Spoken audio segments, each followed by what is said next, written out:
Hi there. My name's Tim, and this channel is dedicated to two simple words. I can. We all encounter things in life, more or less on a daily basis, that need fixing or updating or repairing or changing.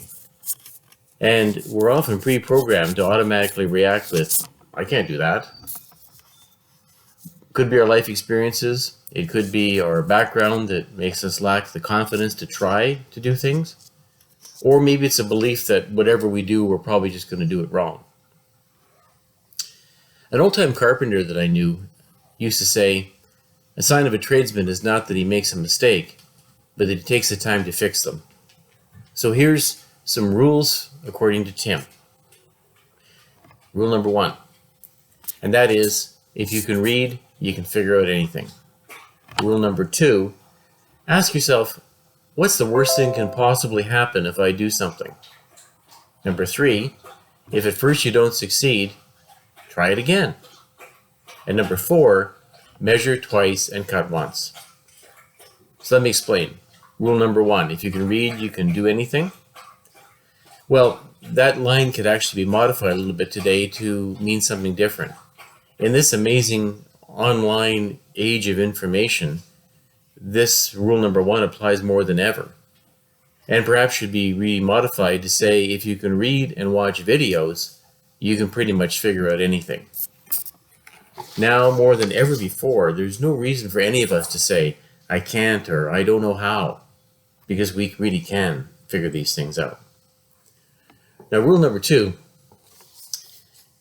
asking yourself what's the worst thing that possibly happen, is an important one, because if something's is already broken, well, what's your actions going to do to it? Can't make it any worse. It's already not working. So some simple things like keeping track of how something comes apart gives you the ability to reverse that order to put it back together again, to figure these things out. Now, rule number 3, if at first you don't succeed, try again. Well, that's an important one because everybody makes mistakes. We don't always know what the answer is right off the bat. So perhaps you're building a shed and you find that you've laid out the plates for the bottom of the framing wrong. Well, they're incorrect. They're out of square. What do? You don't just build on that. Well, you square it up. You change it to make it right. And when you do that, this comes with a side benefit. And that side benefit is that you learn from the experience. You won't likely make the mistake of laying out bottom plates for a shed out of square ever again, or anything else for that matter. You'll think about being square and level and plumb as you do these things. So that's just an example. And then finally, the measure twice, cut once scenario. Well, we probably all have heard that one. But this isn't just referring to measuring and cutting in the rules for Tim. This is actually a metaphor meaning think twice before you act. Some time spent thinking through a plan can make all the difference in having it succeed or fail. So this channel will have us work on things together. And we'll tackle some planned projects that, for instance, some changes to my Jeep I've been thinking about, some changes to the RV, some repairs, and some things that we've planned around the house.